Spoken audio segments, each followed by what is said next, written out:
My elder sister took credit for my deed, securing a marriage contract with the newly appointed top scholar, Sejun, by claiming to have saved his life. To prevent me from ruining her plans, she ordered my legs to be broken and locked me in the woodshed. On the day of her wedding, I crawled out of the woodshed, clutching the token of proof, and pleaded with Sejun for help, only to be met with his indifference. It was then that I realized the so-called life-saving favor was far less valuable than the advantage brought by a marriage to the daughter of the Grand Tutor. I was dragged to the backyard by the wicked servant, beaten to death with random sticks, and my body was sunk into a dry well. When I opened my eyes again, I had returned to the day Sejun was in danger. A masked man in black asked me if I had seen an injured man fleeing, and I lifted the tattered mat where Sejun was hiding. What a coincidence! The person you're looking for is right here. The man in black also seemed not to have expected Sejun to be so bold, daring to hide right under their noses instead of somewhere else. In a fit of rage, he raised his sword and stabbed the unconscious Sejun more than a dozen times. Taking advantage of the chaos, I quietly hid behind a large rock, clapping and cheering, wishing I could go up and add a few more stabs myself. All those strikes hit vital points. But having read too many storybooks in my past life, I feared he might survive against all odds. After the men in black left, I went up to check his breathing. Very well, more air is going out than coming in. It seems Sejun is about to meet his end this time. Sejun, you can forget about the glory of seizing the laurel at the Moon Palace and parading through the streets on horseback in this lifetime. You might as well become a wandering ghost in this nameless village. Carrying my vegetable basket, I turned to leave, but suddenly remembered the tragic experience from my past life when my legs were broken. Dozens of blows fell on my legs, leaving them mangled and bloody, reducing me to a cripple who could only crawl on the ground like a beggar. Why? I was just trying to do a good deed by saving someone, so why must I suffer such torment? And the one who turned me into a cripple is lying right at my feet. How could I not hate him? With that thought, I picked up a large stone from the ground and smashed it dozens of times against Sejun's legs, not stopping until I heard the sound of bones shattering. Even if you were a celestial star descended to Earth in this lifetime, in the underworld, you'll still have to kneel before me as you cross the Nihar Bridge. I wiped the blood from my face, turned around, and bid farewell to the man who had brought me suffering in my past life. The innocent and kind Su Jinyu from my past life had already died in the dry well of the Grand Tutor's residence. In this life, I only want to live for myself. I hurried back to the estate with my vegetable basket, and the maid who served me stared at my dress, her face filled with suspicion. Weren't you supposed to be digging for vegetables? How did bloodstains get on the hem of your skirt?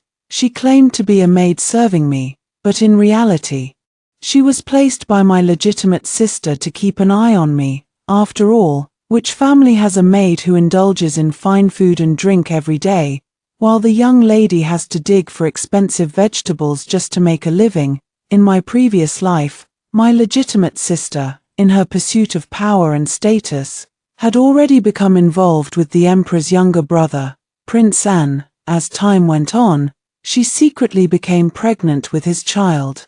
She thought the position of princess consort was within easy reach, but Prince An, a notorious playboy who flitted from flower to flower without leaving a trace, refused to take responsibility at this critical moment.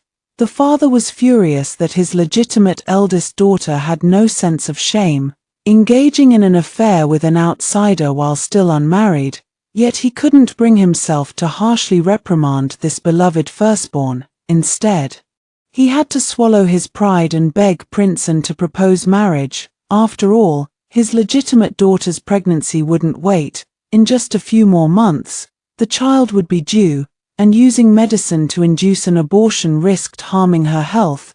Once the child was born, if she didn't take her own life to preserve her honor, she would have no choice but to shave her head and spend the rest of her days in a temple. The final agreement was that Princeton would marry the legitimate daughter. But the Grand Tutor's household would have to provide another daughter to serve as Princeton's concubine.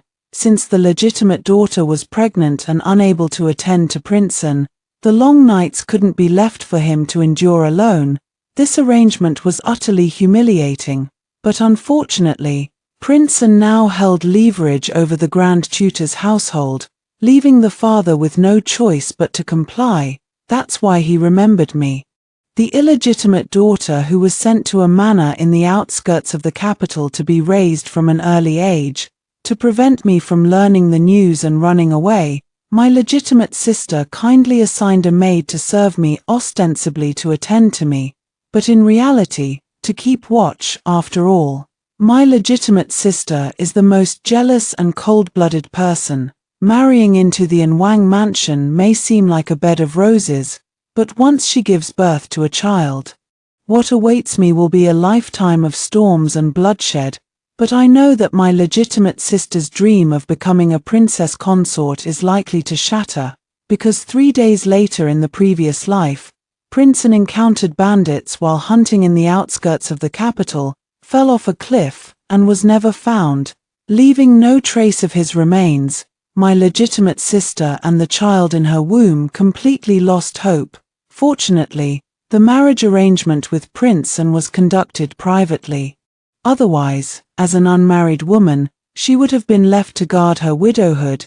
It was at this moment that my legitimate sister discovered the token Siejuan had given me, which led to the idea of substituting one thing for another, finding a new top scholar to be the father for the child in her womb. After all, Siejuan came from a humble background. If this matter were exposed in the future, the Grand Tutor's residence could still use its power to suppress him. It's just a pity that my life has become useless, and my legitimate sister, fearing I would expose this matter, developed the intention to harm me. Recalling the past, I smiled faintly and spoke calmly to the vigilant maid. Nothing much. I just encountered a wild dog that had been beaten to death on the road and got a bit of blood on me. Meeting Siejuan was indeed like encountering a wild dog, and the peril that befell Princeton in his previous life. Though it was said to be an encounter with mountain bandits, I knew there was more to the story. I had thought about fleeing the capital to seek a living elsewhere, but the journey was long and treacherous, not something a weak woman like me could manage. If I stayed in the capital, the Grand Tutor's household would sooner or later tear me apart and drink my blood. Since I have been given a second chance at life, the matter of Princeton can naturally be used to my advantage, to carve a way out for myself in this dead-end situation. 3 days later, at dawn, I made an excuse to gather herbs and, taking a sickle from home, headed into the mountains. On the way, I met my neighbor sister Luo Ying, who was also going to the mountains to gather herbs. I made an excuse that I didn't need many medicinal herbs and promised to share half with her later, coaxing her to return home. Entering the mountains, I found the spot where Princeton had encountered danger years ago and hid up in a tall tree. After years of rural life, although my body was strong, I knew nothing about martial arts and could only act as the situation allowed. Just as I expected, moments later, 2 groups of people came charging over. One group of men was dressed in the attire of the Imperial Guards, while the other group wore black night clothes, making it impossible to tell their origins. The Imperial Guards, protecting a person with delicate features and luxurious clothing, retreated to the tree where I was hiding. The person being protected had already been struck by an arrow in the shoulder. A black-clad figure found an opening and was about to launch a sneak attack from behind. Just as that person was about to be stabbed, in the nick of time, I jumped down from the tree and, using the momentum, ended the black-clad figure with a sickle. This was the first time I had killed someone. Although the other party was not a good person, it still left me feeling uneasy. However, given the chaotic situation, I had no choice but to feign composure. I descended from the sky, and the Imperial Guards were about to turn against me. However, Seeing that I harbored no ill intentions and was solely focused on protecting the man in splendid attire, they redirected their efforts to surround and attack the men in black. The Imperial Guards were well trained, and within moments, they had slain all the men in black, seeing that the crisis had been resolved. The leader of the Imperial Guards immediately knelt down and reported to the man in splendid attire, "Your Majesty, my lord, all the troublemakers have been killed. I just went to take account," and the leader among them was none other than Lorden. The man in fine clothes clutched his wound, a look of sorrow on his face. And after a moment, he spoke with deep grief. "This matter is of great importance. Make it look like bandits were responsible, and send the message back." After arranging everything, the man in fine clothes finally noticed me wiping the sickle and bowed to me in thanks. "I was unfortunate enough to encounter disaster today, but fortunately, you came to my rescue. May I ask your name and where you live? I would like to bring a proper gift to express my gratitude." I know the man in the splendid attire was suspicious of my sudden appearance. Fortunately, I had already prepared an explanation. "I am Su Jinyu, the second daughter of the Grand Tutor's household, born of a concubine. I simply intervened when I saw injustice. There's no need to take such a small matter to heart. So you are the daughter of the Grand Tutor's household. May I ask why Miss Su has come to this remote and deep forest?" "Due to my mischievous nature, my father entrusted me to a manor in the outskirts of the capital to refine my temperament. Today, the manor ran out of medicinal herbs. So I went into the mountains to gather them. I never expected to encounter such a disaster." The well-dressed man repeatedly insisted on visiting to express his gratitude. I had no choice but to feign reluctance and decline, saying it was nothing significant. Besides, my father will be taking me back to the capital in a few days. If you truly wish to thank me, you may simply visit the Grand Tutor's residence in the capital. My response was perfectly reasonable. Although I am a daughter born of a concubine, I should not have been assigned such laborious tasks as gathering herbs in the mountains. However, the Grand Tutor's residence has never paid me any mind, and the steward at the manor has been mistreating me daily, treating me like a servant. These matters can easily be uncovered with a little investigation, so I am not afraid of him looking into them. I already had an idea about this person's identity in my mind. But saying too much would seem deliberate. So, after explaining the cause and effect, I left some hemostatic herbs behind and excused myself to gather more herbs. Only after walking far away did I finally let out a long sigh of relief. This move, I had gambled correctly. I was well aware that the incident involving Prince's danger in my previous life was not as simple as it seemed. Prince was born to Consort Xie, a favored concubine of the late emperor. Despite enjoying exclusive favor for many years, Consort Xie had no children of her own. To secure her position, she adopted the current emperor, Xiao Yang, whose birth mother had passed away early, perhaps due to the current emperor's profound blessings.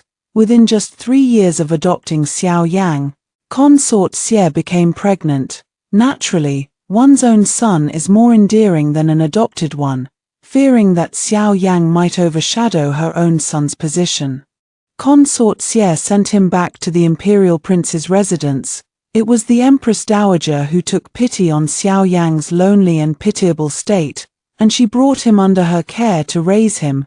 Imperial concubine Xie had originally hoped that the child in her womb would elevate her status through the sun, but unfortunately, the late emperor contracted an illness during an early inspection of the Jiangnan region and never fully recovered. He passed away long before the child was born.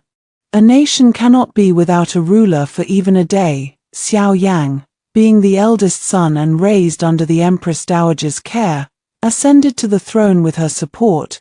3 months later, imperial concubine Xie gave birth to a son, who would later become Prince An. Imperial concubine Xie was furious. Always believing that Xiao Yang had stolen the throne from her own son, She also used her 3 years of raising Xiao Yang as an excuse to remain in the palace, refusing to retire to the imperial retreat for her later years. In my previous life, when the Prince of An encountered danger, I also thought it was an accident. Later, on the same day the Prince of An was killed, my neighbor's sister Luo Ying went into the mountains to gather herbs and ended up being killed by a wild beast.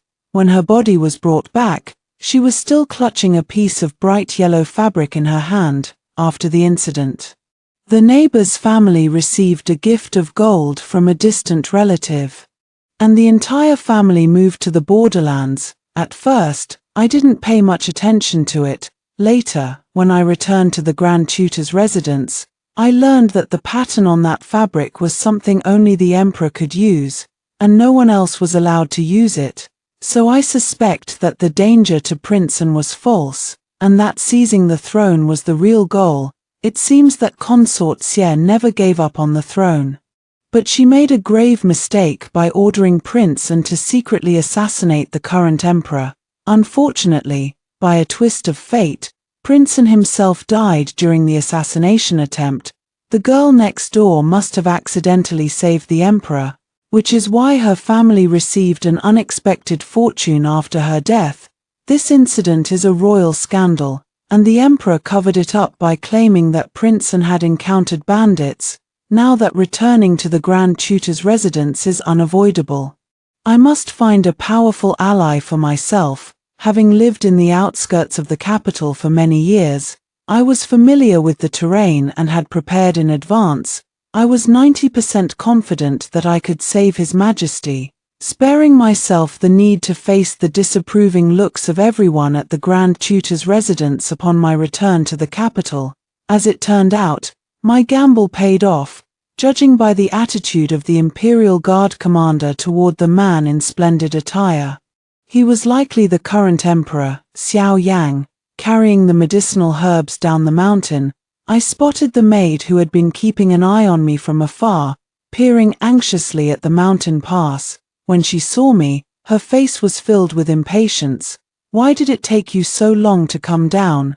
Someone from the residence has arrived to take you back." Only then did I realize that in my preoccupation with the rescue mission these past few days, I had completely forgotten that today was the day the manor was supposed to take me back. I hastily packed my belongings and left my years of savings with my neighbor, Sister Luo Ying. I had taken her opportunity. Although I indirectly saved her life, I also cost her the merit of rescuing the emperor. This silver can be considered compensation. All these years, I have lived in the countryside, and Luo Ying grew up with me. Our bond runs deep, and after today's parting, I don't know if we will ever meet again. I held her hand, urging her to take good care of herself, and promised that I would come back to see her if I ever had the chance. Since the deep mountains were full of wild beasts, I advised her to go there as little as possible to gather herbs in the future. She held my hand in return, tears streaming down her face as she agreed. A gentle breeze blew by, and in a daze, I caught a glimpse of a familiar accessory beneath her outer garment. Just as I was about to step forward for a closer look, the maid who was keeping an eye on me grew impatient. She stepped in and forcibly separated our clasped hands, leaving me with no choice but to give up. After bidding farewell to the neighbor's sister, I boarded the carriage bound for the capital under the maid's disdainful gaze. The carriage swayed for several hours before arriving at the gate of the Grand Tutor's residence, as the coachman called for a stop. I was jolted awake from my slumber. In a flash of realization, I suddenly remembered what accessory Luo Ying wore close to her body. That accessory was none other than the token Xie Juan had given me in my previous life. After I had rescued him, how could it be on Luo Ying? Could it be that Xie Juan isn't dead? If I had known, I would have taken the chance to stab him dozens more times. No, I have to go back and check. Just as I lifted the carriage curtain, several sturdy maids pulled me down. They call me second miss with their mouths, but there is not a shred of respect in their actions. While I was struggling, they even pinched me hard a few times. I almost forgot I've already arrived at the Grand Tutor's residence. It seems I won't be able to escape for now, so I'll have to act according to the situation and investigate Siejuan's whereabouts.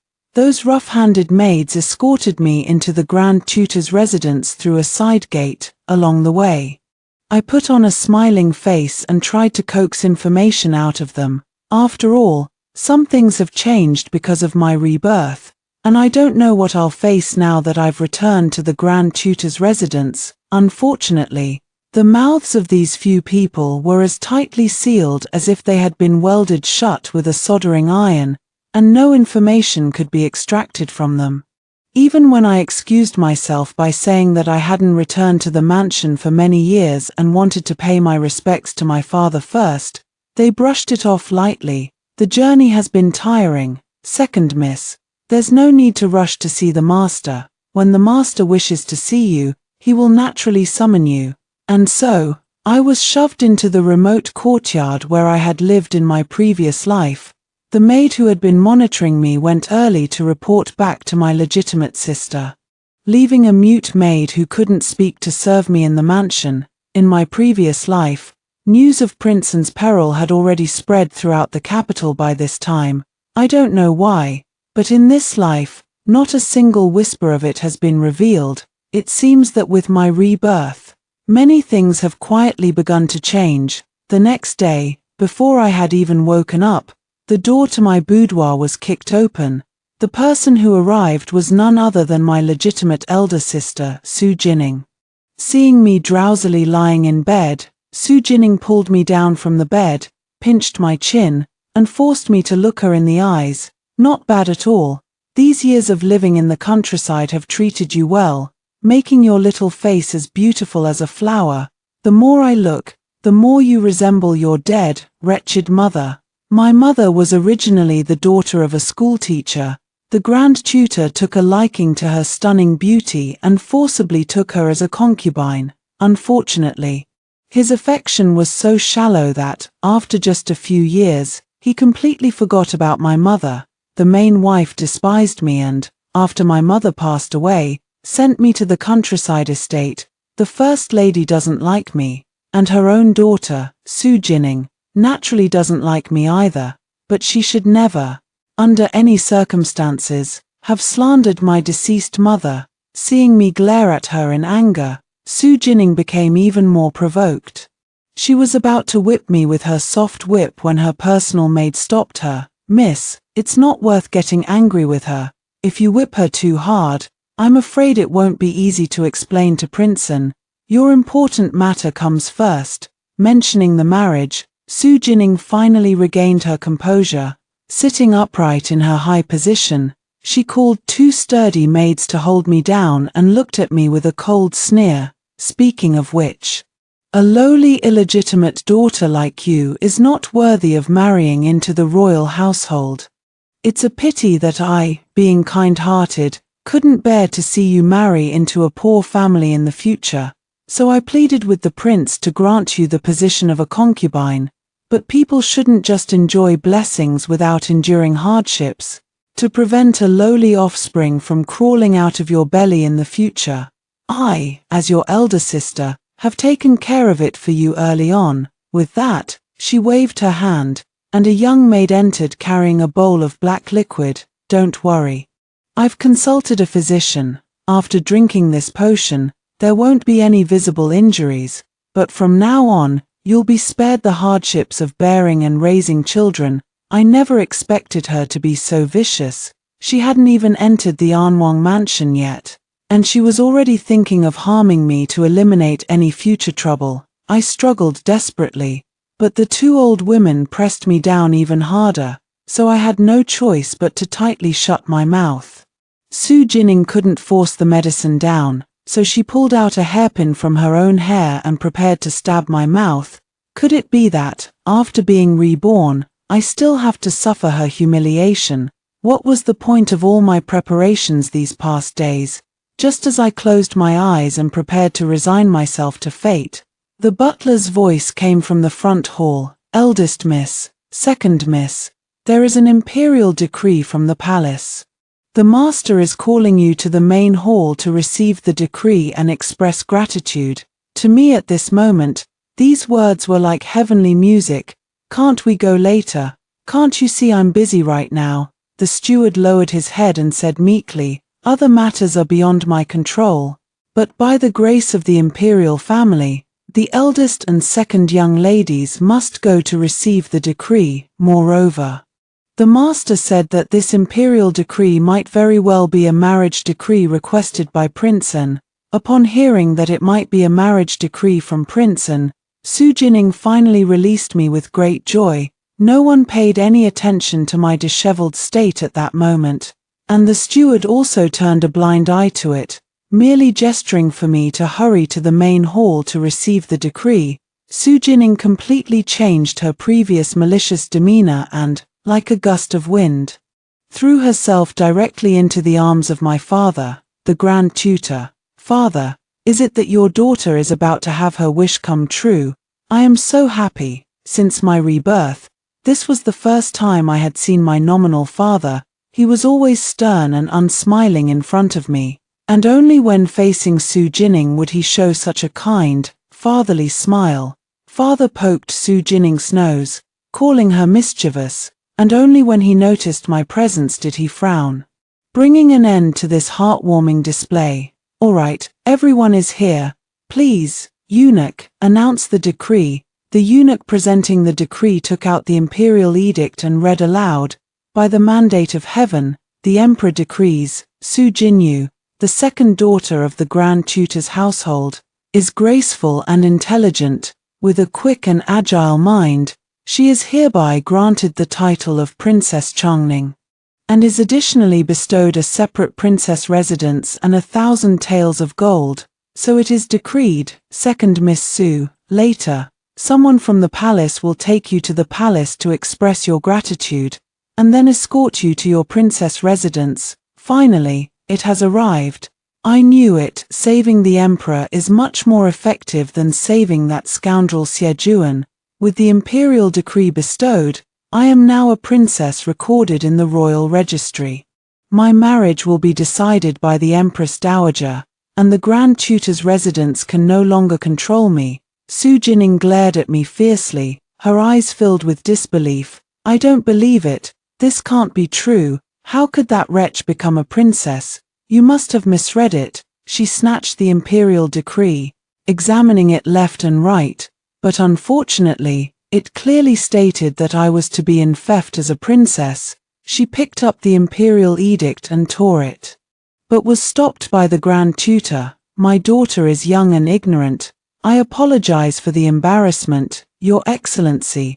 Please accept these banknotes as a token of my gratitude for your trouble.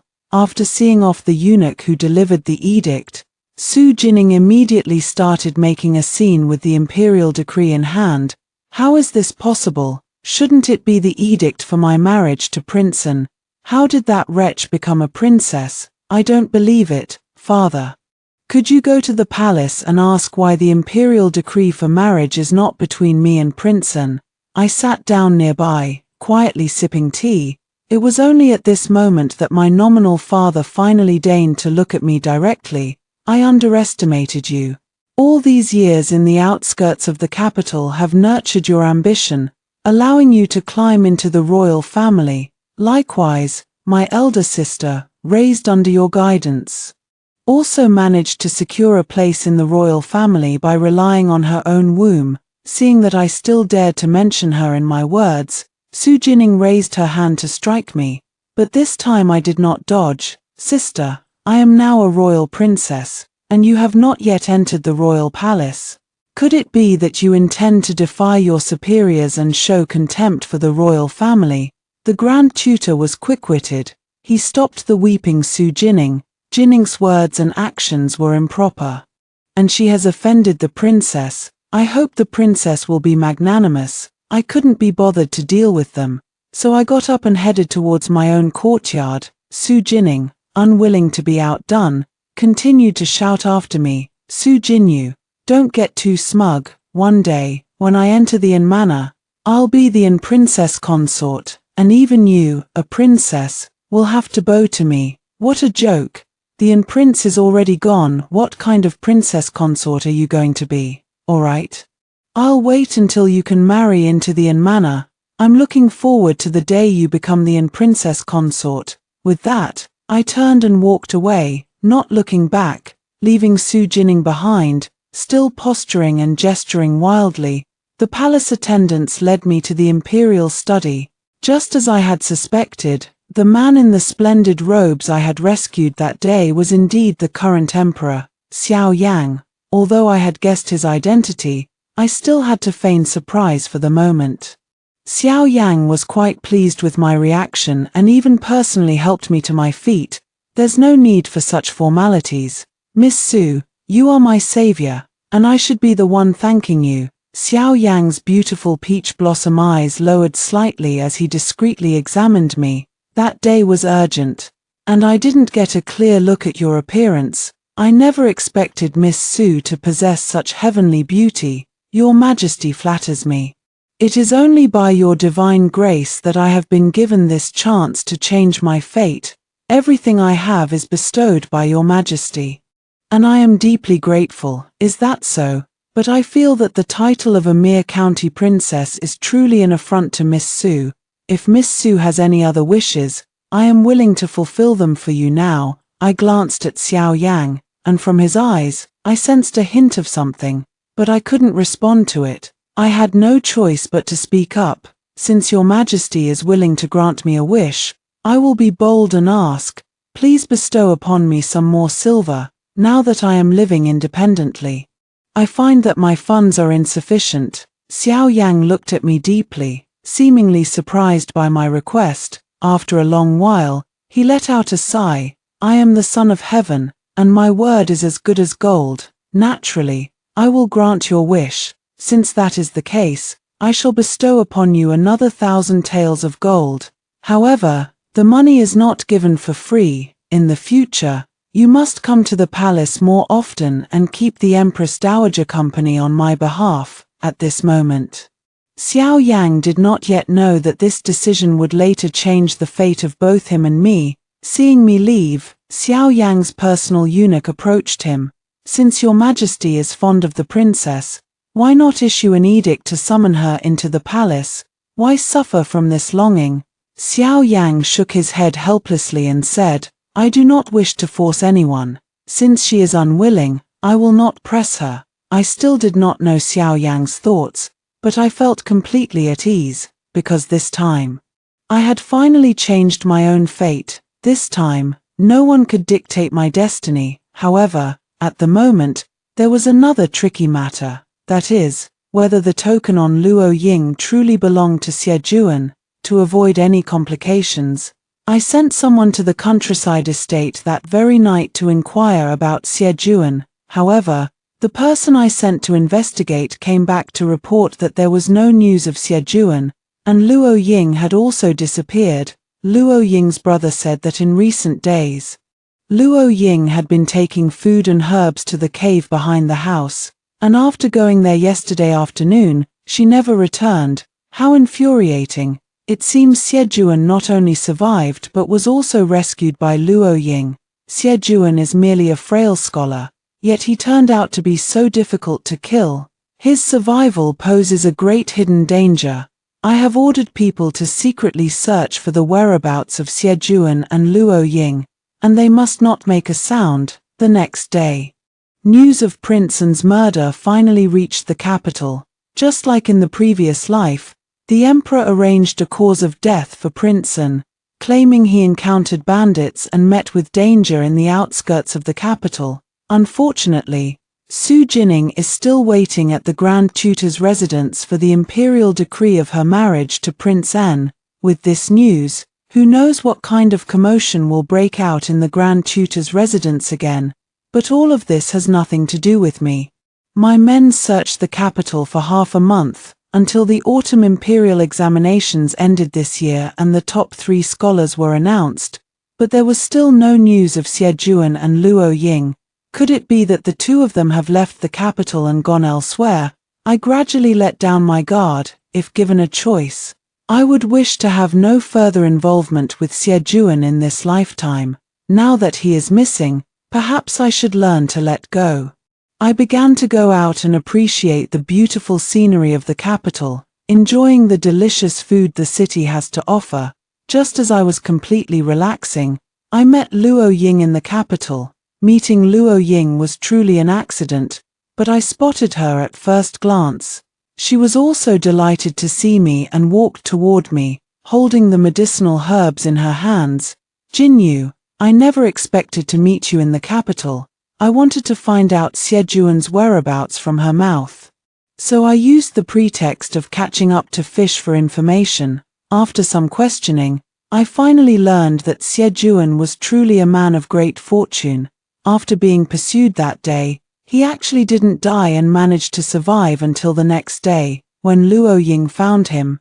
Luo Ying took care of him in a cave behind the house, and Xiejuan once again used his old trick, promising to marry Luo Ying someday in return for her saving his life, thus winning her heart.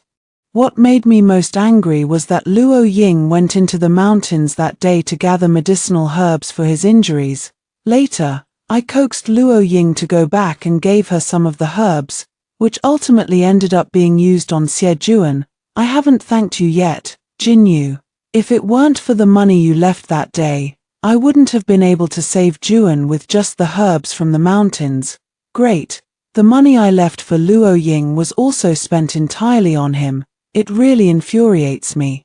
When I catch Xiejuan later, I'm definitely going to tear him to pieces. I made an excuse to visit Luo Ying's future husband, having her lead me to the inn where they were staying. All the way there, I was thinking about how I should torment him later, but when I arrived at the inn, I discovered that Xiejuan was actually gone.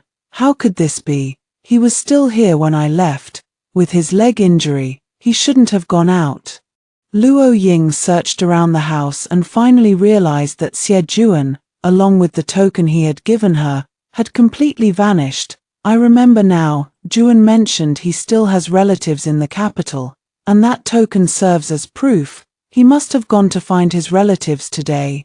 I had never heard that Xiejuan had relatives. In my past life, he was just a poor scholar from the countryside with no parents, and I never heard of him having any family. Luo Ying and I waited at the inn for a long time, but there was still no sign of Xiejuan. In the end, I used the excuse that the inn environment was not good and took Luo Ying to the Junwang mansion. I instructed the innkeeper that if Xiejuan returned, he should be sent to the Junju mansion. But as soon as I returned to the princess's residence with Luo Ying, the steward of the estate brought over an invitation. It stated that in 3 days, the Grand Tutor's residence would be marrying off their daughter, and the newlyweds were actually Xiejuan and Su Jining. Well, after all the back and forth, these two still ended up together. Luo Ying was heartbroken upon seeing the invitation, but I stopped her and said that in 3 days, I would take her to the Grand Tutor's residence to demand an explanation. 3 days later, the Grand Tutor's residence was decorated with lanterns and colorful banners. Xiejuan, dressed in a wedding robe, stood at the entrance to welcome guests. Unlike in the previous life, in this life he could only sit in a wheelchair to greet the guests, which made him appear somewhat pitiful. With just one glance, I knew he had also been reborn. No wonder he was able to connect with Su Jining so quickly. Despite having no official rank or reputation, Luo Ying began to shed tears as soon as she saw Xiejuan. Xiejuan looked at me with a face full of resentment, and it wasn't until he saw Luo Ying that a hint of guilt finally showed in his expression. Do you want to ruin his reputation? If so, my people from the princess's residence will help you stir up trouble right away. Luo Ying thought for a moment and still shook her head. I believe Juan has his reasons. Later, I want him to explain it to me in person. Indeed, having never seen Xiejuan's true nature. She is a foolish girl just like I was in my previous life. Su Jining's belly was already quite large, so she had to wear a loose wedding dress to conceal it. After the wedding ceremony, she hurried to the back hall, leaving Xiejuan alone to entertain the guests. Then someone whispered a few words in Xiejuan's ear. And he also followed to the backyard. Luo Ying had been keeping an eye on Xie Juan, and when she saw him leave the banquet, she immediately followed. I was worried about her and went along as well. As soon as I arrived at the backyard, I saw a man in black kneeling before him, saying something. Upon seeing Luo Ying and me, the man in black immediately vanished. The attire of the man in black felt somewhat familiar to me, but at the moment, I had to focus on Luo Ying and didn't have the mind to dwell on it. Xie Juan said nothing upon seeing Luo Ying and me together, only leaving a letter for Luo Ying. Before leaving, he advised me to take care of myself. He had the nerve to say that to me. If Luo Ying hadn't been there, I would have definitely killed him. Luo Ying remained silent after reading that letter, refusing to eat or drink. It was only after I repeatedly urged her that she revealed the contents of the letter. Xie Juan actually asked her to become his concubine, promising her wealth and glory in the future. I knew Xie Juan was heartless and unprincipled. But I never expected him to be so shameless as to ask Luo Ying to be his concubine. I didn't know how to comfort Luo Ying, but I couldn't bear to let her sink into such despair either. Just as I was troubled, Luo Ying actually figured it out on her own. I figured it out.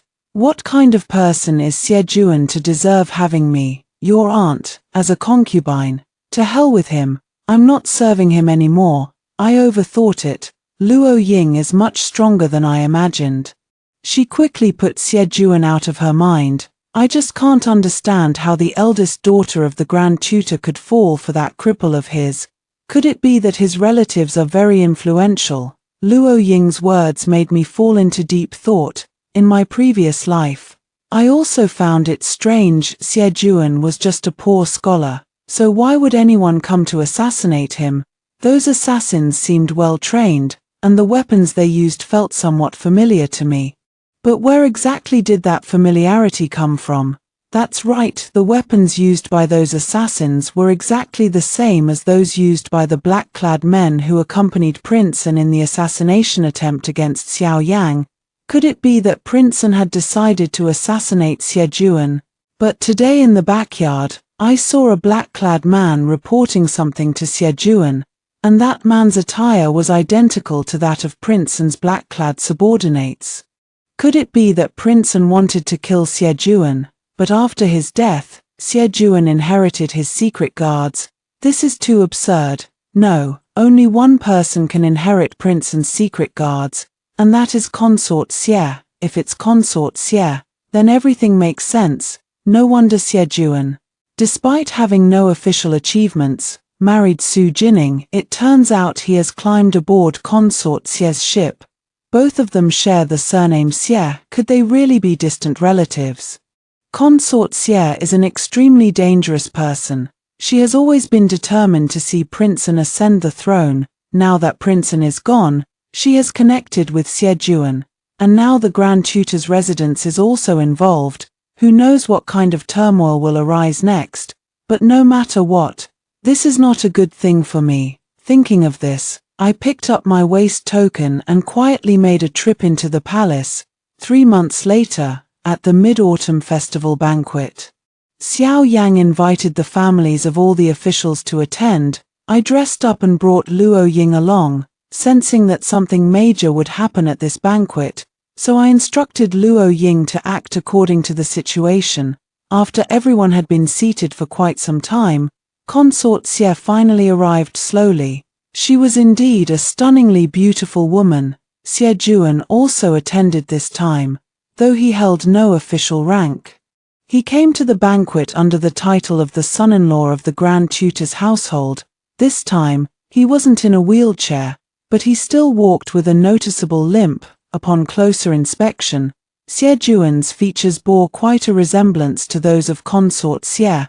This deepened my suspicions about their identities. After 3 rounds of drinks, Consort Xie suddenly smashed her cup as a signal, and a group of men in black rushed into the banquet. I quickly shielded Xiao Yang. Even though I had long warned him that these two were acting suspiciously, I wasn't sure if he had taken any precautions against them. Xie limped forward and drained the fine wine in his cup. Didn't expect this, Your Majesty. Even you have a time when the dragon is trapped in shallow waters. Or should I call you Imperial Brother instead? Princess Consort Xie anxiously stepped forward to push Xie. What are you waiting for? Kill him, and the throne will be yours. Why waste words with him? But Xie remained indifferent. What's the hurry, Mother? I want to recount the events of that year in full detail. As is well known, the late emperor deeply favored Consort Xie. If he had not passed away so suddenly, the throne would not have come to the current emperor. The late emperor had long intended for Consort Xie's son to ascend the throne. Unfortunately, my younger brother passed away before anything could happen to him. Fortunately, Consort Xie has more than just Prince An as her son. I am also Consort Xie's son and am equally qualified to be emperor. Xie spoke with great passion, but he failed to notice the increasingly dark expression on Consort Xie's face as he raised the token in his hand. I, Xie, am the son of Consort Xie, the legitimate heir to the throne. He said a lot, but unfortunately, Xiao Yang's expression remained unchanged after he finished speaking. Xiao Yang produced the late emperor's daily records, and Consort Xie's face turned completely pale. Oh, I have checked the late emperor's daily records. Your birth date coincides exactly with the time when the late emperor was touring the flood-stricken areas of Jiangnan. At that time, Consort Xie was still at the summer retreat in the suburban palace. However, when Consort Xie returned to the palace, a young guard from the retreat also went missing. I went to his hometown to investigate and found a token exactly like the one in your hand. It seems your mother is indeed Consort Xie, but as for your father, no wonder Consort Xie abandoned you among the common people. Consort Xie didn't want to listen anymore and directly ordered her men to step forward and assassinate them. After all, if these people died, no one would know about her shady dealings. However, Xie was stunned on the spot. The Grand Tutor sided with Xie and stepped forward to seize Xiao Yang, but I kicked him away. Moments later, the Imperial Guards descended from the sky and rounded up this ragtag group. I knew Xiao Yang wouldn't come unprepared. Consort Xie's rebellion lasted no more than an hour before it ended in failure. Xie, Consort Xie, and the entire family of the Grand Tutor were imprisoned in the Imperial dungeon, awaiting execution after autumn. The dungeon was cold and damp, and Su Jining also gave birth to a stillborn child there during a difficult labor. I asked Xiao Yang for 10,000 taels of gold again. This time, I wanted to take Luo Ying to see the Jiangnan region. Xiao Yang nodded reluctantly, clearly pained by the request. Before leaving, I asked him a question. Why did Prince An try to assassinate Xie? Do you really think it was Prince An? It was Consort Xie. Xie was a stain on her life, so as soon as he showed his face, she arranged for someone to kill him. Unfortunately, the assassination failed after Prince An died. Consort Xie had no hope left, which is why she thought of Xie and tried to use him to usurp the throne. Sadly, both mother and son were not very bright, thinking they could succeed in a rebellion just by themselves. So it is, Xie has never been treated with genuine sincerity by anyone. The only two who truly cared for him, he did not cherish. He truly deserves it. After hearing the first story above, what are your thoughts? Feel free to share your opinions in the comments section.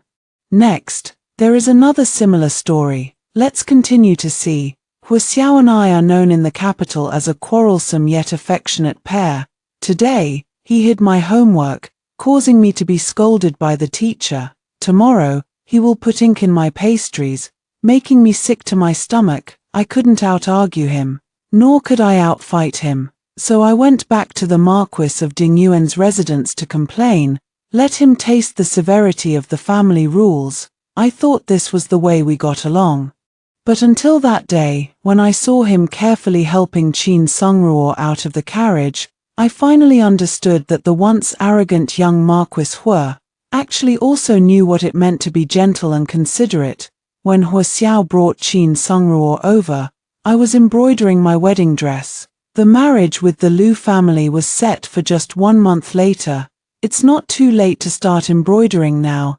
He Xiao stared wide-eyed at the embroidery hoop in my hand as if he had seen a ghost.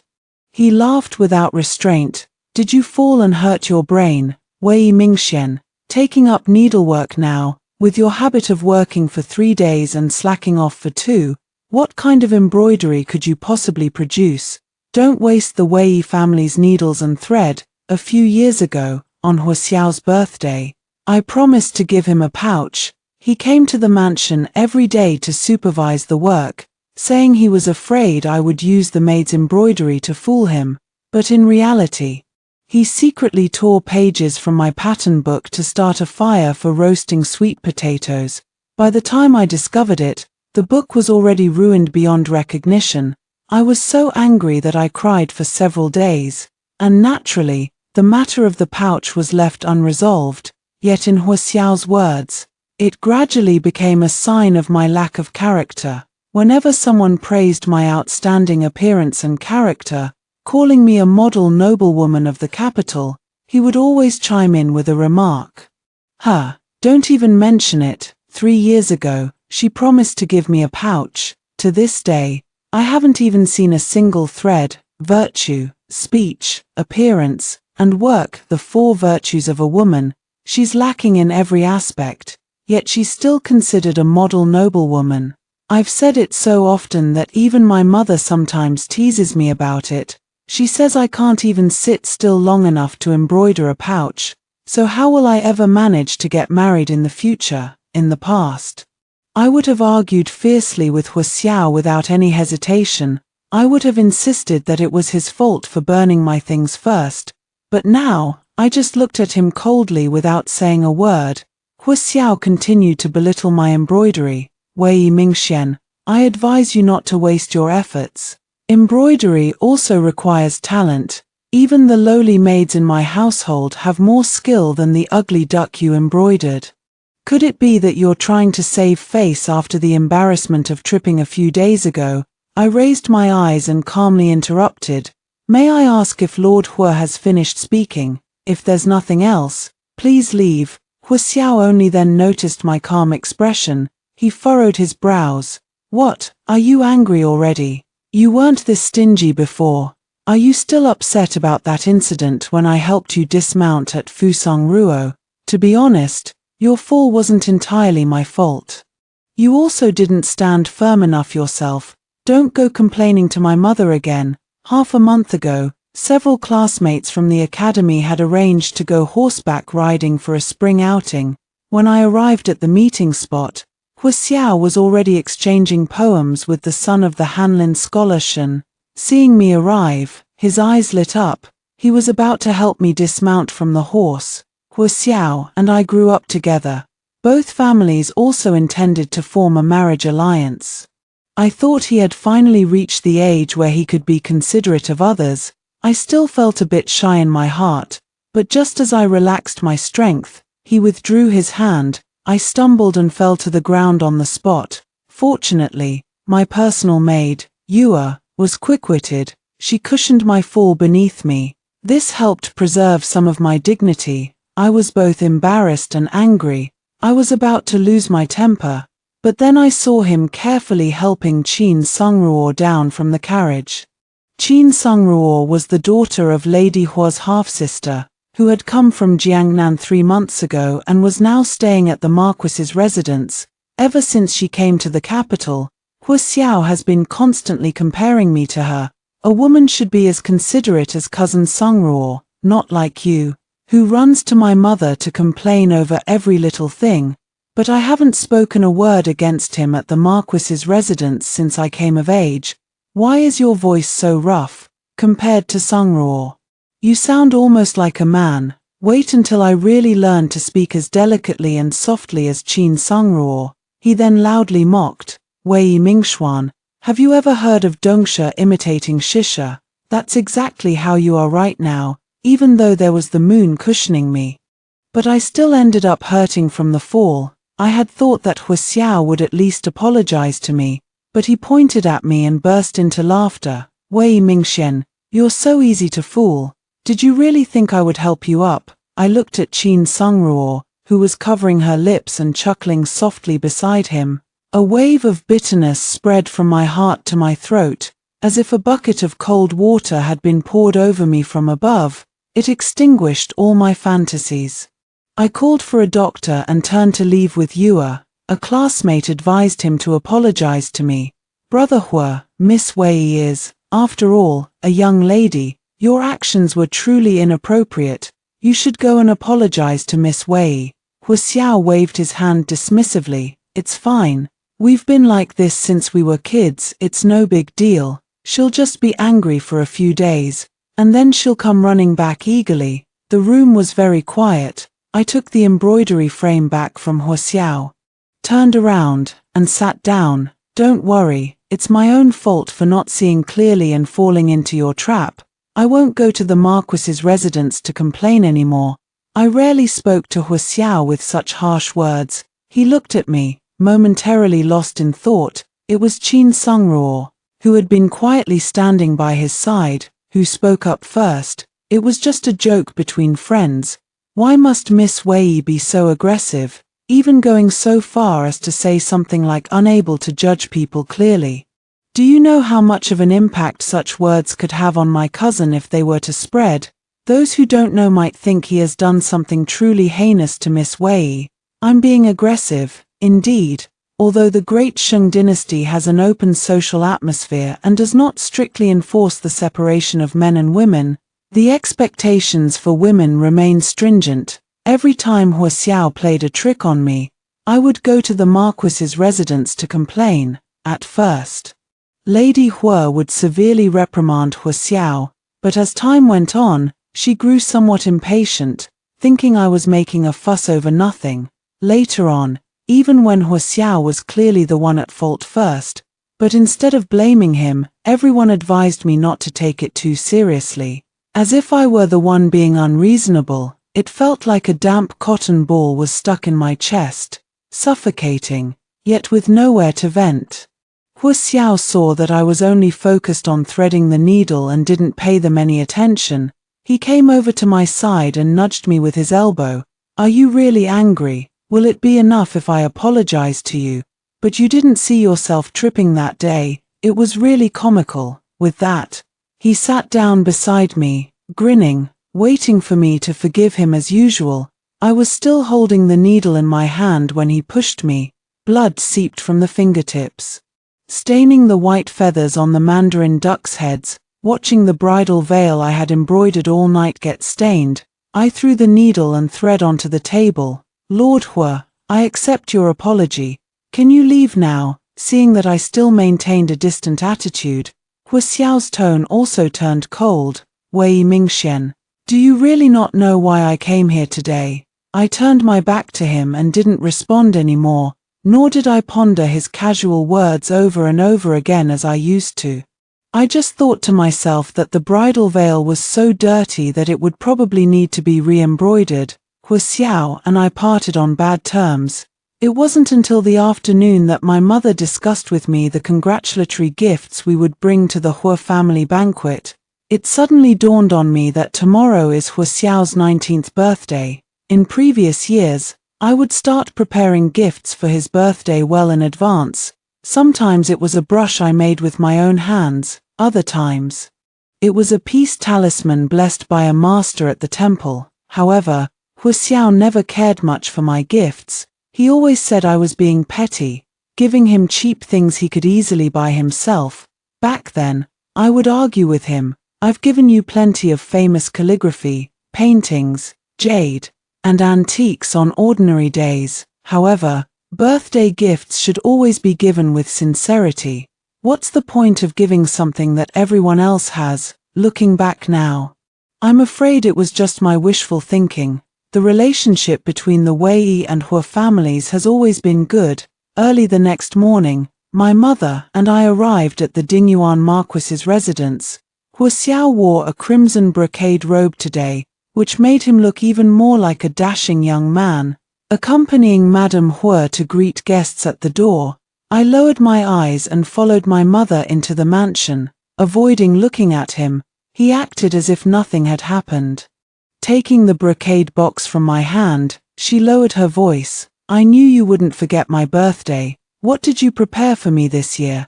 Cousin Sungruo even made a pair of boots for me herself. Such a small box. Could it be that ugly thing you embroidered yesterday inside? It's so ugly, I don't want it.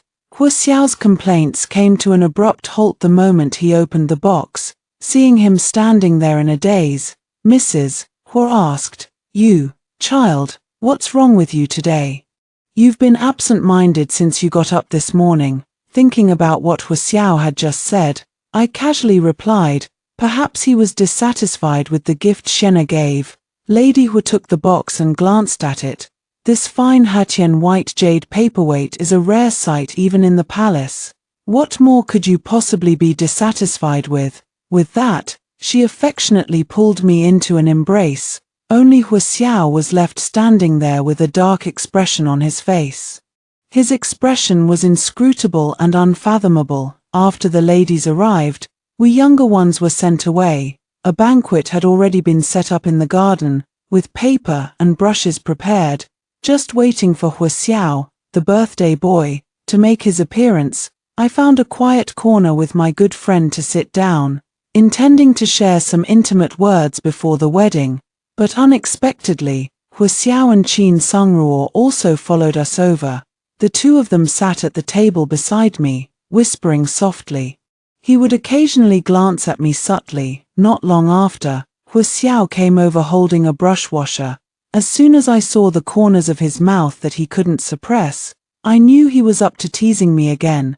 Just as the brush washer was about to come crashing down, he quickly stood up. However, this meant that Qin Sungruo beside him was caught in the crossfire, drenched from head to toe in black ink. She looked utterly disheveled. Hu Xiao was taken aback and shouted at me, "Wei Mingxian, why did you suddenly stand up?" I stepped aside and spoke coldly. "You jest, young master. If I hadn't stood up, wouldn't I have been drenched?" Hu Xiao still wanted to say something, but seeing everyone's gaze gathering in this direction, she had no choice but to give up. Qin Sungruo had always presented herself as a gentle and refined lady. Now, having been doused with dirty water, she felt utterly humiliated. When she returned after changing her clothes, her eyes were red. The banquet officially began, with guests exchanging verses of poetry one after another. Hu Xiao, however, did not join in. Instead, he pulled me aside to a quiet corner. As soon as he opened his mouth, he demanded that I apologize to Qin Sungruo. Apologize? It was you, young master, who didn't hold the ink steady. Why should I apologize, if you hadn't stood up? The ink wouldn't have spilled on Sungruo. She has lost face in front of everyone now, all because of you. When the young master wanted to pour ink over my head, why didn't he consider whether I would lose face? Hu Xiao looked at me, somewhat annoyed. That's different. We've been roughhousing like this since we were kids. Everyone has seen you make a fool of yourself in public plenty of times. You're being so stubborn about this today, clearly still upset because I didn't help you up. When I was young and fell into the water, it was Hu Xiao who happened to pass by and saved me. He was just a 7-year-old child at the time, and after pushing me ashore, he was quite ill for a while. So no matter how much Hu Xiao teased me later on, I always believed he had a good heart. But now, I'm starting to doubt my own judgment. I looked at him deeply and said word by word, "Hu Xiao, if being close to you means being teased and bullied by you, then I hope from now on, you will always treat me as a stranger." After the banquet ended, Lady Hu kept my mother and me to talk. The two of them chatted about interesting happenings in the capital in the flower hall. I sat at the lower seat, chiming in with a few words from time to time. After a round of pleasantries, Lady Hu set down her teacup and shifted the topic. In the blink of an eye, both children have reached the age where marriage can be discussed. Do you still remember what we said back then? When the children are older, we'll arrange their marriage. Before Madame Hu could finish her sentence, Qin Sungruo accidentally spilled the tea on my hand. I instinctively pushed away her hand that was pouring the tea. Standing up in pain, Qin Sungruo was pushed to the ground by me, her eyes brimming with tears. I didn't mean to, Mother and Mrs. Hua were startled and quickly stepped forward to check my injury. Fortunately, the tea had been sitting for a while. The scalded area was only slightly red and swollen, without any blisters. Lady Hu reprimanded Qin Sungruo, clumsy and careless. Hurry up and apologize to Miss Wei. Qin Sungruo remained in the position where I had pushed her down, pitifully lowering her head and shedding tears. She kept saying that she didn't mean to do it. Hua Xiao quickly helped the person up, his tone unfriendly. Wasn't it just a splash of hot tea? What's the big deal? Besides, didn't she push Sang Ruo too? Let's just call it even. Mother's face instantly turned ugly. Madame Hua also became angry. Enough, if Sungruo did something wrong, she should apologize. What are you interfering for? Qin Sungruo saw that Lady Hua was angry. She could only reluctantly bow to me. I had no intention of getting entangled with them, so I waved my hand, considering the matter settled. Lady Hua took the opportunity to bring up the old matter again. Although Xiao is usually mischievous, his nature is not bad. He takes great care of his siblings at home. If he gets married in the future, he will surely be a family-oriented man. Hua Xiao sneered and interrupted. Mother, why are you saying all this? Marry a wife for her virtue. Wei Mingxian is lazy, spoiled, and always insists on having the last word when she's in the right. Since we were children, she has always liked to oppose me. Because of her, I've taken so many beatings. I will never marry her. Although his words were directed at Lady Hua, his eyes were fixed intently on me. Seeing me lower my head without speaking, his gaze flickered. Of course, if she can apologize to Sungruo for what just happened, I might still consider this marriage. The room fell into a deep silence. Mother was stunned by Hua Xiao's audacity, and now, having regained her composure, she slammed the teacup heavily onto the floor. Taking me by the hand, she stood up and left without looking back. After that day, I never saw Hua Xiao again. Stay at home peacefully, awaiting your marriage. On the 17th of February, 3 days before the wedding, I went to the academy to pack my things, but unexpectedly overheard Hua Xiao's conversation with others. Hua Xiao, it's one thing to tease Wei Mingxian on ordinary days. Why did you even bring the matter before her mother? What if Lady Wei truly gets angry with you? Hua Xiao's voice was lazy. Don't worry, Lady Wei dotes on Wei Mingxian the most.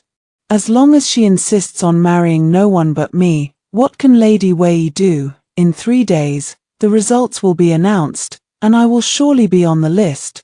By then, when I go to propose, I imagine Lady Wei won't have anything to say. I listened from around the corner. My heart sank even further. Over all these years, my tolerance towards Hua Xiao has not only failed to earn his consideration and growth, instead, it has even led to my mother being disrespected as well, at this very moment. I am immensely grateful that I agreed to the marriage with the Liu family, a family carefully chosen by my father and mother. Regardless of talent or appearance, one's character is always passable. As I was leaving, the luggage in my hand accidentally fell to the ground. Hua Xiao heard the noise and looked over. A flicker of panic flashed in his eyes, but he quickly forced himself to appear calm. Wei Mingxian, why are you eavesdropping on our conversation? I'm telling you. The marriage proposal is just my mother's idea. I haven't agreed to it yet. You made Sang Ruo lose face in public. If you don't apologize to her, I won't forgive you. I frowned, losing my temper with Hua Xiao in front of everyone for the first time. Hua Xiao, my marriage is a matter for my father and mother to decide. What business is it of your Hua family to meddle? If I had once thought Hua Xiao was merely mischievous, now I found even Lady Hua tiresome. Last time Hua Xiao was so unrestrained, and she never came to the house to apologize afterward. Presumably, it's the same as with Hua Xiao. They've taken it for granted that I won't marry anyone else and can be manipulated at will. Hu Xiao felt his pride wounded, his face flushing bright red. Gritting his teeth, he said, "Fine, I don't want to marry a shrew like you anyway. If it weren't for my mother forcing me, I wouldn't even want to talk to you." In the blink of an eye. The day of the results announcement arrived. Father had long since tested Lu Huayuan's knowledge and knew he would surely be on the list this time. He planned to catch a son-in-law under the announcement, making it a double celebration. The officials posting the list had just left the palace gates. The servants had already prepared the wedding attire and red silk to follow. Lu Huayuan is a friend of his father's old acquaintance. Although his family had fallen into decline, he did not give up on himself. He pursued his studies all the way with the support of his elders. Despite poverty, he remained steadfast and never abandoned his lofty aspirations. Before the marriage was settled, I had seen him from afar in the courtyard. Lu Huayuan was dressed in a slightly worn blue robe, standing as sparse and elegant as green bamboo in the mountains. His voice was as gentle as jade, and he declined my father's wish to immediately arrange the engagement. He took the initiative to suggest that the Wei family wait until the day the imperial examination results were announced before making a decision. If he achieves success in the imperial examinations, he will return to the mansion and marry me. If he fails the exams, the marriage will be called off. The young man's voice was hoarse, as if tinged with a hint of temptation. The world is unpredictable, and I fear I might delay the young lady's future. Given the status of the Wei family, it was originally expected to arrange a marriage within the circle of noble families in the capital. However, I grew weary of the rigid rules and schemes of high society, so I pleaded with my father to arrange a marriage for me with a man who would join our family, which led to my engagement with Lu Huayuan. Yet, after meeting him, I began to worry that a man like Lu Huayuan would not be content to remain a son-in-law living with the Wei family. Having made up her mind, if Lu Huayuan were to go back on his word, she would divorce him after giving birth. Today is the day the results are announced. Lady Hu took Hu Xiao to Heiyue Tower before dawn to wait, anxiously awaiting news from the servants downstairs who were checking the results. Hu Xiao sat by the Eight Immortals table, his fingers tapping the tabletop intermittently. He pondered how to propose to the Wei family later without losing too much face. Unable to come up with a solution, he grew increasingly agitated and couldn't help but resent Wei Mingxian. He wondered what had gotten into her lately. She was always picking fights with him over trivial matters. They had grown up bickering like this since childhood.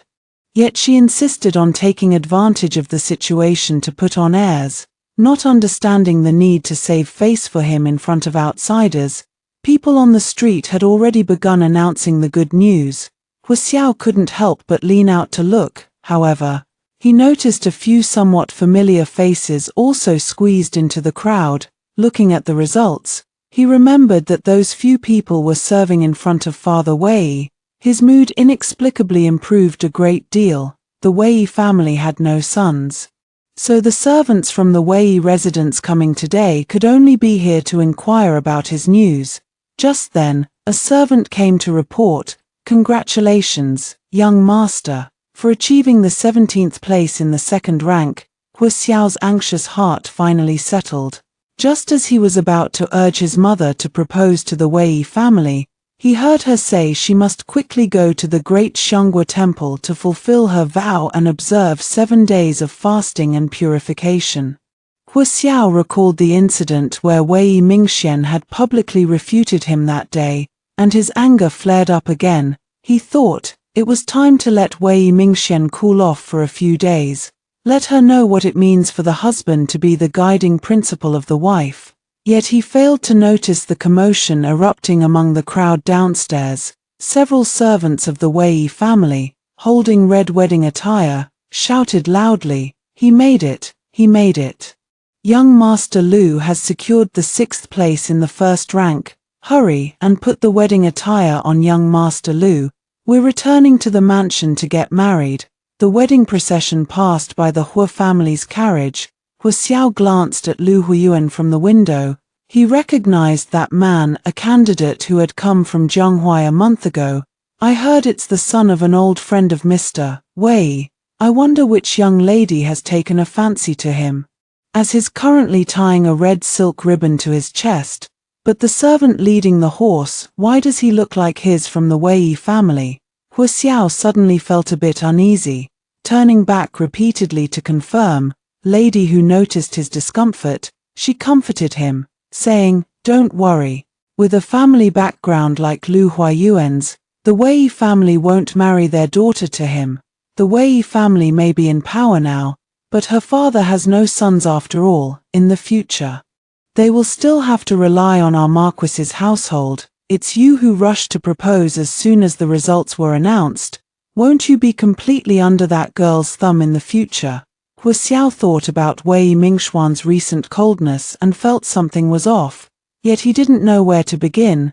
When my lips were covered by something soft, I was still a bit dazed. Xiao fainted in the courtyard. I notified the Hua family to come and take him away, but I never expected that just 2 hours later, he appeared again at the entrance of the Wei residence. I increased the number of guards at the gate several times over, and only then did I feel at ease enough to return to my room for a meal. I thought Hua Xiao was just throwing a tantrum and would leave soon, but he seemed determined to see me, standing at the door until the next morning.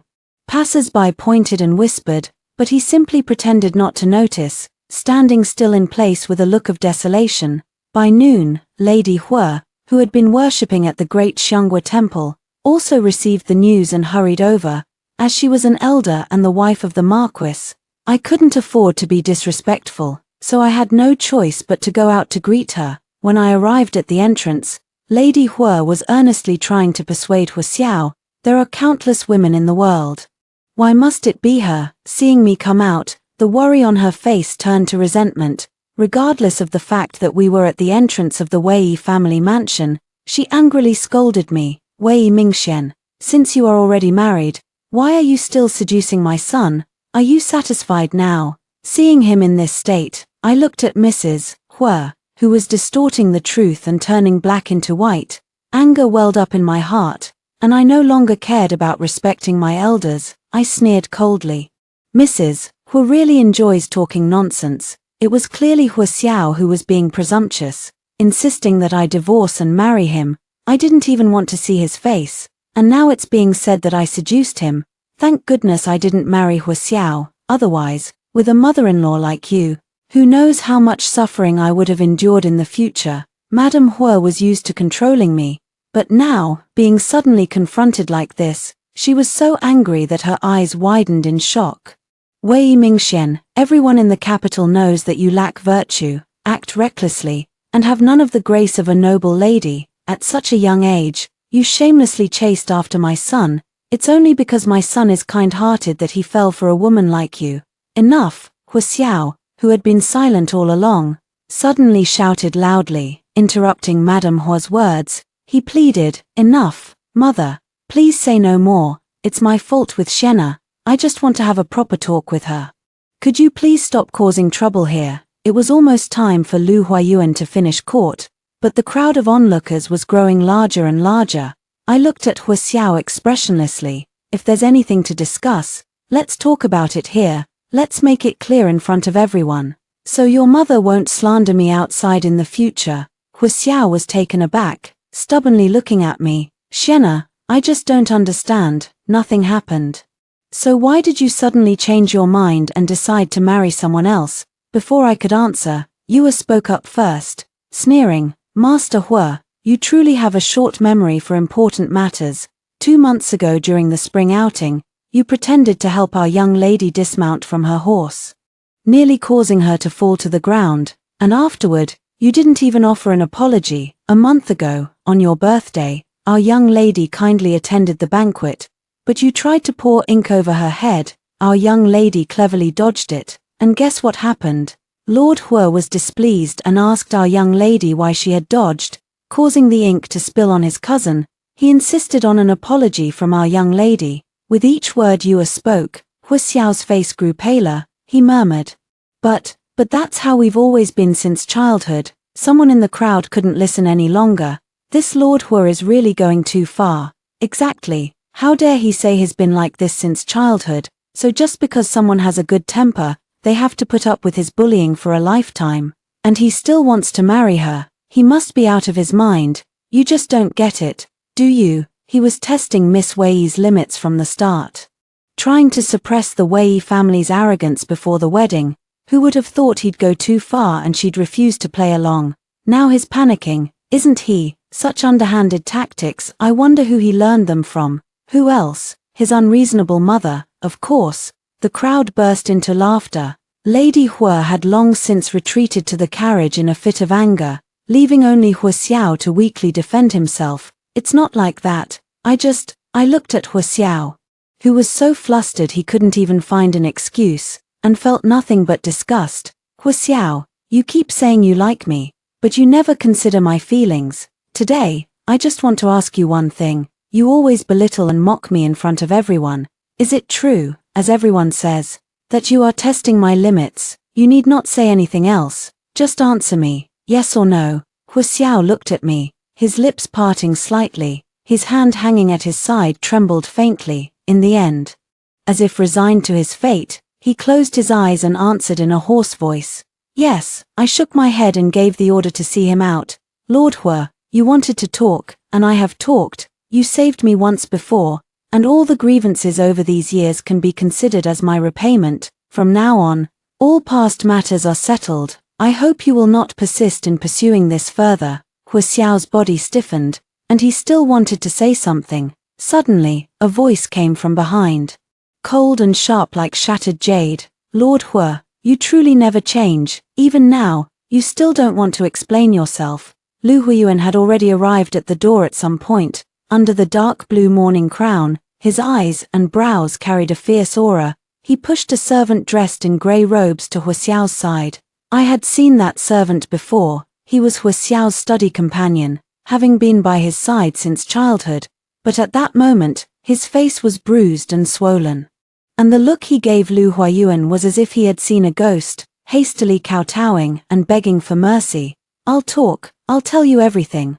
That year when Miss Wei fell into the water, it was another young master who saved her. The servant and the young master only helped call for people, and what's more, the servant hesitated halfway through his words. His gaze kept drifting toward Hua Xiao.